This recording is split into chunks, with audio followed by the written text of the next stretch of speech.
Olá, amigos! Vocês estão nos acompanhando nos vídeos que a gente comenta os textos do irmão José? Então, nós vamos dar continuidade ao nosso trabalho com o livro Pai, Perdoa-lhes, da psicografia de Carlos Bacelli. Ok? Hoje nós vamos trabalhar o capítulo Vigia-te. Vigia-te. Vocês vão ver que em algumas obras, vocês acompanharam, saiu há pouco tempo o vídeo Esquece-te. E agora ele está falando Vigia-te. Ele tá propondo para nós fazermos esse movimento. Não é os outros fazerem por nós e nem a gente fazer para com os outros. É a gente fazer para conosco mesmo. Olha só, vigia-te. Vigia-te a fim de que não te transformes em pedra de tropeço no caminho de quem seja. Ou seja, a vigilância, ela tem que estar tão grande para a gente não se transformar em obstáculo na vida de terceiros. Não importa quem seja o terceiro, não importa se for o familiar, se for o trabalhador da via pública, se for o balconista do órgão público, se for o seu chefe, seu colega de trabalho, não importa, a fim de que não te transformes em pedra de tropeço no caminho de quem seja, significa você ficar atento às suas atitudes. Fique atento às suas atitudes. Não cries embaraços para ninguém. Porque tem pessoas que têm o prazer de criar embaraço na vida do outro. Aliás, eu não vou dizer nem se a palavra seria embaraço, mas tem o prazer de contestar. A contestação pode virar embaraço. Eu não estou dizendo que a gente não deva contestar, não é isso não. Eu estou dizendo que a gente tem que avaliar antes de contestar, avaliar antes de se posicionar, avaliar antes de apresentar a sua posição. Por quê? Porque às vezes a posição ela é tão singular e quando você avalia de forma profunda, ela é tão egoística. Para que você vai se posicionar numa situação onde um grupo está se apresentando e estão em acordo com o contexto ali e você vai apresentar um dilema, uma dificuldade que vai muito mais trazer transtorno do que solução? Ah, Emerson, mas tem situações que a gente tem que se posicionar. Eu não nego. Mas é importante que a gente se vigie. Por quê? Porque se realmente valer a pena aquele posicionamento, se posicione, porque você pensou, você avaliou, você vai persistir. Lembram quando Guimarães Rosa fala para nós a respeito de Minas? Olha o que ele propõe nas nossas posturas. Minas, e eu vou colocar como sendo a postura do mineiro. Minas, entende, atende, toma atento, avança, peleja e faz. Ora, quando ele chega aqui no fazer, ele começou lá atrás no entender. Minas, ou então vamos trazer para o mineiro. Veja, esse negrito verbal quem está colocando sou eu. O mineiro entende, atende, toma atento, ou seja, se atenta, avança, peleja, luta e realiza. Entende, atende, toma atento, avança, peleja e faz. Olha, vamos trazer essa posição para a posição do Cristo.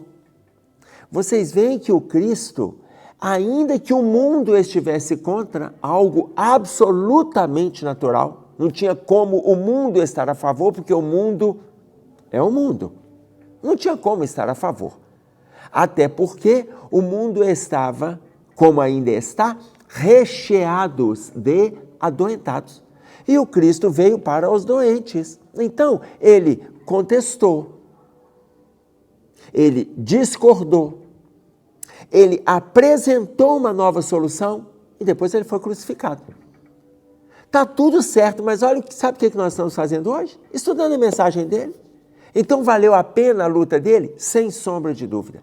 Agora, muitas vezes a gente abraça lutas completamente sem propósito. A gente abraça contestações que não vão levar a lugar nenhum. A gente abraça objetivos que não têm finalidade nenhuma. Para que a gente faz isso? Inúmeras vezes é falta de vigilância da nossa parte. Às vezes até associada à nossa imaturidade. Com o tempo, a gente vai amadurecendo e a gente vai descobrindo que não tinha necessidade de tudo aquilo. Com o tempo, a gente vai amadurecer e vai ver que há 2 anos atrás, 5 anos atrás, 8 anos atrás, não precisava daquele conflito que virou confronto, que virou... Não tinha necessidade. Por isso ele propõe vigia-te. Agora, quando é uma luta crística, aí é um outro lado. É uma luta crística, a gente não vai abrir mão.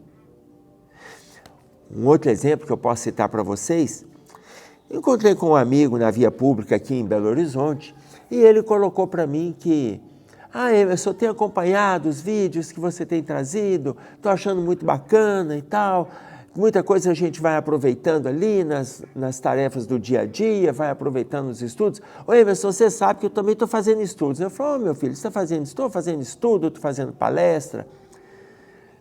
Existe uma diferença, é bom a gente estabelecer, os estudos é onde existe a participação. A palestra é para um público, normalmente é um público maior, onde não dá para ter a participação dos ouvintes. O estudo, você tem um grupo de 20, de 30, de 50, de 80, dá para você fazer o estudo e um interfere, o outro se posiciona e tal. E na palestra, normalmente não dá. Você está com um grupo de 300, você está com um grupo de 500, não dá para ter essa participação. Ok. Mas aí ele foi colocando ali para mim, não, porque eu estou fazendo muita coisa e tal, e estou trazendo esse movimento da gente estar estudando, estou levando isso para o público. Eu falei assim, e tarefa, com o que vocês... Não, eu me afastei um pouco das tarefas e eu estou só na parte de estudos. Ô Emerson, mas é porque tem muita coisa na área para a gente estar estudando, né? Até porque, se você precisar e tal, se você quiser, a gente vai lá na casa que você participa, lá no Lafran, para a gente poder fazer estudos lá também. Sabe por quê? Tem muita coisa nova, sabe, Emerson? E... assim, Kardec já está um pouco ultrapassado. Então, eu estou te falando, porque assim, como eu estou estudando, estou vendo muita coisa nova, aí, gente, eu vou falar alguma coisa com vocês.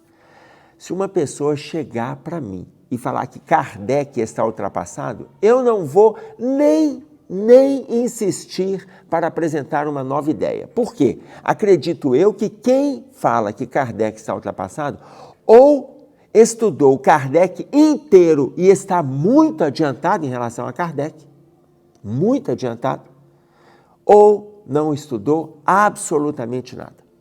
E quando a pessoa ainda se convida para vir, estou falando do Lafran, mas entendam isso nas casas que vocês frequentam, quando a pessoa se convida para vir fazer estudos ou palestras, usando o palco da doutrina espírita para se promover, tem alguma coisa errada aí. Cabe à direção da casa manter a vigilância, cabe à direção da casa fazer as suas intervenções, convidar aquela pessoa para uma conversa em particular. Da mesma forma quando a gente desencarnar, gente. Quando a gente desencarnar, Deus vai chegar para nós na figura do nosso mentor e vai falar assim, meu filho, senta aqui, senta aqui para um particular, olha... E aí a gente vai fazer uma série de avaliações. Olha, cabe a gente fazer isso também. Quando a pessoa começa a usar o palco da doutrina espírita para fazer os seus movimentos de autopromoção, tem alguma coisa errada. Ou a gente leva o que está escrito, leva com fidedignidade as páginas, as referências, não o que a gente acha. Então, quando nós citamos algum quadro, alguma história, não é com o objetivo de se vangloriar, é com o objetivo de reaprender aquilo que a gente já vivenciou e porque a gente entende que num determinado momento pode valer para alguma pessoa que esteja escutando. De forma nenhuma isso é de autopromoção. E que todos entendam isso, estamos todos no mesmo barco. Não existe melhor ou pior no nosso movimento. Quando a pessoa começa a descartar Kardec, descartar filósofos, descartar espíritos que para nós são espíritos de escola, que acha que André Luiz já está falando bobagem, que acha que Joana de Ângeles não tem nada a ver, que acha que Amélia Rodrigues não faz sentido, que acha que Meimei está delirando. Olha, a gente começou a conversar fiado, olha, vigia-te, não entre em contenda. Essa pessoa, naquele momento, Emerson, mas às vezes ela quer aprofundar na discussão. Quem quer aprofundar na discussão vem com interrogações e não com afirmações. Tá claro? Continuando. Busca isentar-te de qualquer responsabilidade direta no que tange a infelicidade do outro. Veja, no parágrafo anterior ele está colocando para a gente não criar embaraços. E eu estava trazendo exemplo para vocês para a gente não criar embaraços dentro do movimento espírita. Dentro do movimento espírita. Não criemos embaraços dentro do movimento e vamos extrapolar os muros da casa espírita, vamos transpor a cerca da casa espírita para a gente fazer lá fora de conformidade com o que a gente faz aqui dentro. Aqui a gente é fraterno, é solidário, é amigo, é trabalhador, é disciplinado, é obediente. Vamos transpor os muros da casa espírita e levar isso lá para fora também. Isso é ótimo. Aí ele propõe, busca isentar-te de qualquer responsabilidade direta no que tange a infelicidade do outro. Se for algo que for levar transtorno para terceiro, olha, sai disso. Se for para você comentar alguma coisa, comentar no núcleo familiar, que não faz o menor sentido, não comente.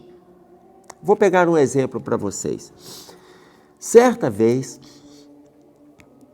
há alguns anos, estava eu na minha casa, no almoço, estava minha sogra, meu sogro, minha cunhada com o marido, as sobrinhas, minhas filhas, minha esposa, estávamos ali no almoço de domingo. E eles começaram a comentar sobre o som que o primo da minha esposa colocou no carro dele. Começaram a comentar o som. Começaram a comentar o valor do som, o preço do som. Começaram a colocar que, olha, ele gastou não sei quanto, colocou som no teto, som nas portas, tem som lá atrás, e começaram a falar. E aí um comentou do valor do som, o outro falou quantas caixas de som, aonde ele foi. E a família foi tecendo comentário. Estávamos no almoço, eu continuei ali almoçando. E aí, em meio a esse comentário, e ainda disseram assim, pois é, quando a esposa ligou para ele gastou uma fábula no som do carro. Quando a esposa ligou pedindo a ele para trazer uma pasta d'água para passar na pele do filho que estava com erupção, ele falou que não tinha dinheiro. Não tem dinheiro para comprar uma pasta d'água. Onde já se viu ficar comprando pasta d'água? Isso é bobagem, isso aí é erupção que daqui a pouco passa e tal. Gastou muito com o som. Enfim, todo mundo comentou. E eu estava calado, estava almoçando, estava calado. E aí perguntaram, Sr. Emerson, mas você não acha isso um absurdo? Gente, eu fui convidado para a conversa em meio ao meu silêncio. Eu peguei e respondi assim, TF. TF? O que é TF? Aí perguntaram, o parente perguntou para o outro, o que é TF? E eu esperei. Aí perguntaram para minha esposa, o que é TF? Ela olhou para mim e falou assim, o que é TF? Eu falei assim, tô fora. Aí eles ficaram, tô fora. Eu falei, deixa eu explicar para vocês. O som não é meu, o primo não é meu, o carro não é meu, a esposa precisando da pasta d'água não é minha e o filho não é meu também. Aqui, eu não tenho nada a ver com isso. Eu estou só escutando vocês. Aí eles começaram a rir. Isso não significa que o assunto tenha encerrado. Eles continuaram comentando. Mas da minha parte, TF, tem assuntos na vida da gente que a gente não precisa intervir. Por quê? A gente não tem nada para oferecer e vai acrescentar mal-estar. Porque quando a gente tem para oferecer, a gente se propõe a um diálogo saudável. Se não tiver, silencia. A não ser de alegria e gratidão, que ninguém derrame lágrimas por tua causa. A não ser de alegria e gratidão, que ninguém derrame lágrimas por tua causa. Veja bem, no parágrafo anterior, ele fala para a gente assumir a vigilância direta isentar-te de qualquer responsabilidade direta no que tange a infelicidade do próximo. Agora ele coloca que o outro se lembre de nós em situações de alegria e de gratidão. Que o nosso nome seja lembrado nessas situações, a não ser de alegria e gratidão, que ninguém derrame lágrimas por tua causa. Vocês vão lembrar da fala de Jesus, vigiai, pois, porque não sabeis a que hora virá o vosso Senhor. Ele fala isso no capítulo 24 de Mateus, no versículo 42. Vigiai, pois, porque não sabeis a que hora virá o vosso Senhor. Ora, em determinados momentos, a gente tem tudo para levar um conforto. Vai levar desunião? A gente tem tudo para levar acolhimento. Vai levar discórdia? A gente tem tudo para levar um abraço, um aconchego. Vai levar afastamento. Porque se nós fizermos o contrário daquilo que a gente precisa e tem condições de levar, que eu estou falando das situações de bem-estar que nós estamos recebendo da espiritualidade durante todo o tempo, se a gente vai levar o contrário, é claro que nós vamos levar também lágrimas por nossa causa. Vão ter pessoas que vão chorar depois. Gente, existem situações que é muito legal nas reuniões de família, aí Natal, Ano Novo, aniversário, os encontros de domingo, é muito bom. Mas tem pessoas que nos dão o grato prazer de não aparecer. Vocês já notaram que graças a Deus fulano não apareceu? Por quê? Porque a pessoa tão malquista, mas malquista porque está sempre mal-humorado, está sempre excedendo na bebida, está sempre agredindo com palavrões, está sempre discordando de tudo que é falado, tem sempre uma ideia nova de forma arrogante. Então, tem hora que aparecem pessoas que te dão o prazer de não aparecer. E a confraternização, a reunião de família, ali o sorriso, a alegria, o acolhimento, isso tudo acontece de forma prazerosa. Se Jesus fala para nós, vigiai, pois, porque não sabeis a que hora virá o nosso Senhor, o vosso Senhor, ou seja, ele está colocando que é importante que a gente mantenha a vigilância o tempo todo. Isso ele fala no capítulo 24 de Mateus. No capítulo 25 também de Mateus, ele fala que não sabemos nem o dia, nem a hora que virá o nosso Senhor, já no versículo 13.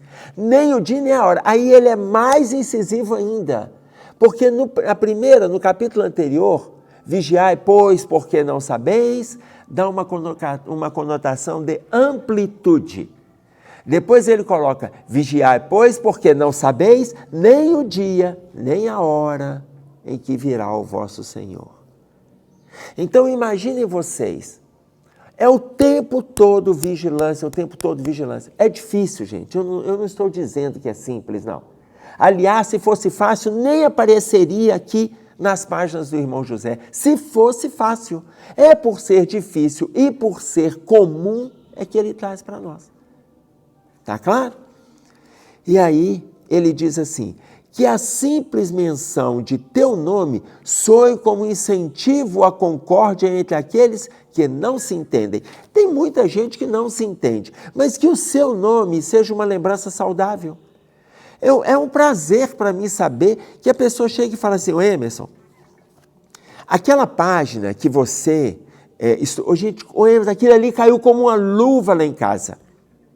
Estávamos lá no culto no lar e pegamos um trechinho. O Emerson, a gente fez uma reunião lá e pegamos aquele vídeo seu, tem uns 20 minutos, tem 25. O Emerson, foi ótimo. Tá? E eu falo assim, foi ótimo, sabe por quê? Porque o irmão José é ótimo. Ele pega o simples e traz para o nosso dia a dia. E eu vou tentando simplificar ainda mais no nosso dia a dia. Então, quando a pessoa traz, lê, é ótimo lembrar quando tem uma situação saudável. Imagina... Quando fala o nome da pessoa, pelo amor de Deus, não fala o nome dessa pessoa, não. Não me fala, não quero pensar, não quero... Gente, imagina quanto mal-estar determinadas pessoas vão trazendo nas relações. Quanta coisa a gente ainda precisa trabalhar para que nós não sejamos também estes condutores de mal-estar na relação com o outro, seja famílias, seja amigos. E aí ele fecha para nós dizendo: vigia-te, para que a tua passagem entre os homens tomes parte na solução dos problemas do mundo e não na causa que os faz se agravarem e persistirem. Vigia-te para que a tua passagem entre os homens, olha, para que a nossa jornada aqui na Terra, a nossa caminhada, a nossa estrada, tomes parte na solução dos problemas do mundo. Que a gente trabalhe nas soluções. Olha, essas discussões que têm uma amplitude, que não vai levar a lugar nenhum, seja no campo político, no campo do futebol. Olha, cada um tem seu gosto, tem sua preferência, quando é uma brincadeira, quando é... Pronto.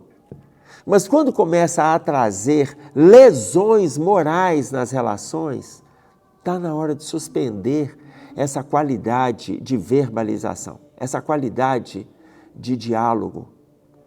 Então ele coloca: tomes parte na solução dos problemas do mundo e não na causa que os faz se agravarem e persistirem. Seja parte da solução. Seja parte da solução. Lembrando a colocação de Paulo de Tarso, quando ele escreve para o amigo dele, Timóteo: combati o bom combate. Veja, é muito interessante porque quando ele traz essa colocação para nós, ele não se descuida dos conflitos, mas ele não se envolve com os confrontos. Qual que é a diferença? O conflito, a gente vai manifestando ideias, a gente vai manifestando posicionamentos, a gente vai trocando experiências. Isso é conflito. Confronto, eu quero que o outro ceda a minha ideia. Eu vou apresentar o meu ponto de vista e ele tem que ceder. E ai dele se posicionar o contrário. Isso é um confronto. Confronto é briga. Conflito é manifestação de posicionamentos, aonde você manifesta e o outro tem o direito de pensar aliás, ele tem o dever de pensar e de manifestar. E aí entra você com o seu dever de pensar sobre a manifestação que o outro trouxe. Isso é conflito. O conflito é extremamente rico nas nossas relações.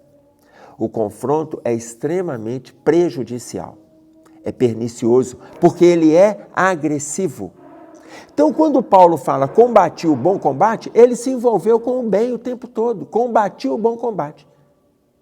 Terminei a carreira, terminei de caminhar, terminei a estrada e mantive a fé. Ele coloca para nós no capítulo 4 de Timóteo, no versículo 7, na sua segunda carta: e guardei a fé. Ele caminhou, ele lutou, ele conflitou, ele se entendeu e entendeu com o outro qual relação que seria melhor para ele enquanto cristão, para ele enquanto levando palavra para gentios, ele enquanto ouvinte daquele que estava trazendo as suas dores. Combati o bom combate. Terminei a carreira e mantive a fé. Em outra tradução, guardei a fé. Vigiarmos, não é vigiarmos lá, é vigiarmos aqui, ou seja, vigiemo-nos. É isso aí que nós tínhamos para trazer. Um abraço a todos e até breve.